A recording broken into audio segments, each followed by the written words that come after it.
ακόμη μια μισή στη σημερινή εποχή. Το κλίμα παλιότερα θα ξεφτώνανε με ένα σκοπό, ή βομβαρδισμό, ή αναχέτηση, ή αναγνώριση. Τώρα το Gripen θα κάνει όλα και μάλιστα σε μια αποστολή.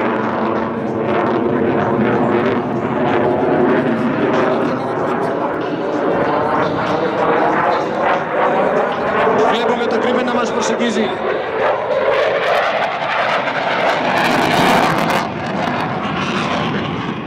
Το Gripen είναι ένα σπουδαίο αεροπλάνο, γιατί το να φτιάξεις ένα αεροπλάνο το οποίο πετάει υπερηχητικά σε πολλά ύψη είναι εύκολο.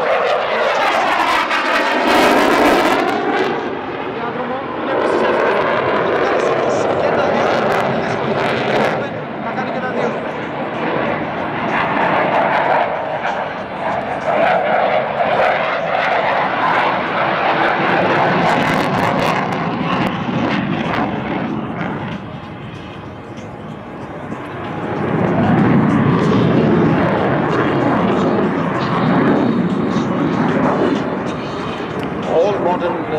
Combat aircraft can pull 9 Gs, but that's not really what's important. What's important is what we call the information superiority, and this is the best aircraft in the world concerning that. Είναι το καλύτερο αεροπλάνο στην παροχή πληροφοριών προς τον πιλότο. And now, during the slow speed passage, 180 kilometers per hour, look at the canard wings, the small ones at the front. Those are the ones taking care of the steering now.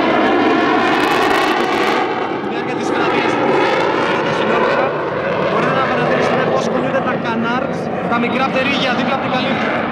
Αυτά είναι που ελέγχουν το αεροπλάνο.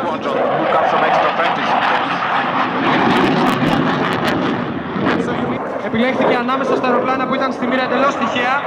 Δεν έχει καμία τροποποίηση και ο πιλότος το οποίο πετάει είναι ένας από τους χειριστές της μοίρας. Που σημαίνει ότι η αξιοπιστία οποιοδήποτε αεροπλάνο που βρίσκεται στη μοίρα είναι πολύ μεγάλη.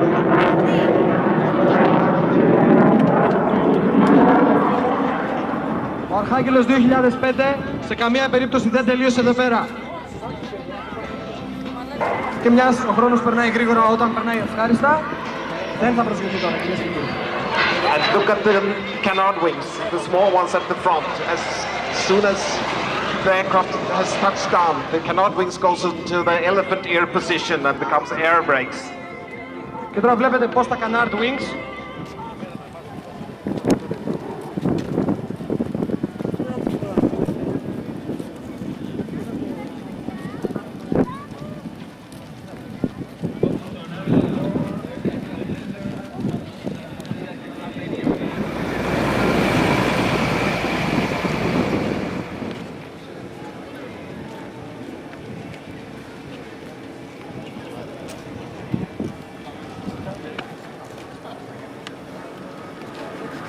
Πάμε να φύγουμε.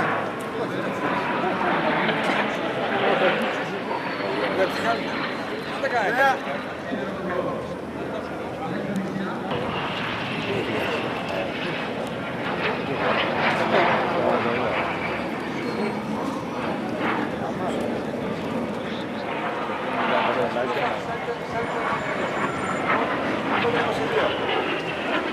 Έγινε, γεια.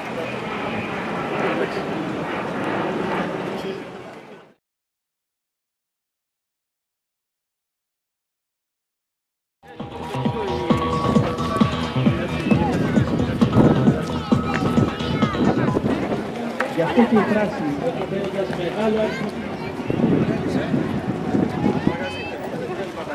Δεύτερη είναι ρε. Πού σαν απορεί. Δεν έχω τίποτα, αφού μου φερνάτε. Αυτό είναι αεροσκάφος.